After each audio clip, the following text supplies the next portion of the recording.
15 years ago today, the Boston Globe published a Pulitzer Prize-winning investigation that blew the doors open to the Catholic clergy sex abuse crisis. In the years since, policies and procedures have been put in place to better protect children and to prosecute those found guilty of abuse. Eyewitness News anchor Danielle North has a closer look. 15 years after that report, and still hundreds of victims from around the world have come forward with allegations. Just this week, Pope Francis reiterated to bishops everywhere that the church must continue to have a zero-tolerance policy for clergy abuse against children. In the days and months after the Boston Globe broke a series of stories detailing a broad crisis of sex abuse within the Catholic Church, public backlash forced the church to finally confront the problem. That article was one of a multitude of factors that really caused behavioral change over the decades. Kevin O'Brien is the Director of Compliance for the Diocese of Providence. His office is charged with investigating any allegation of abuse. We have a very strong child protection system in place. However, we're not completely comfortable. Child protection is an ongoing process. And that includes a recently formed partnership with another layer of law enforcement.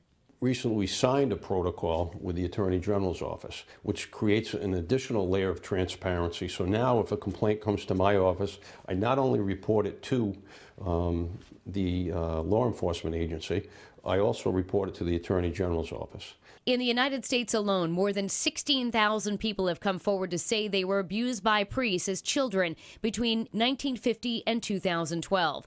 O'Brien believes the church has already seen the worst of the crisis. It seemed like there was a tidal wave, and then since we've taken these proactive measures, it's substantially decreased.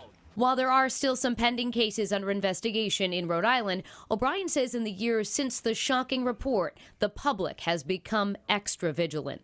They're uber dialed into the crisis. They're very aware, they're very educated, and I get calls every single day from pastors, from principals, from volunteers, coaches, and even parents that are looking for guidance and advisement on child protection issues.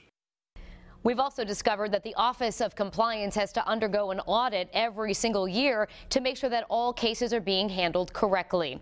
And we were told that they were found to be in full compliance with their last audit, which was completed in October. I'm Danielle North, Eyewitness News.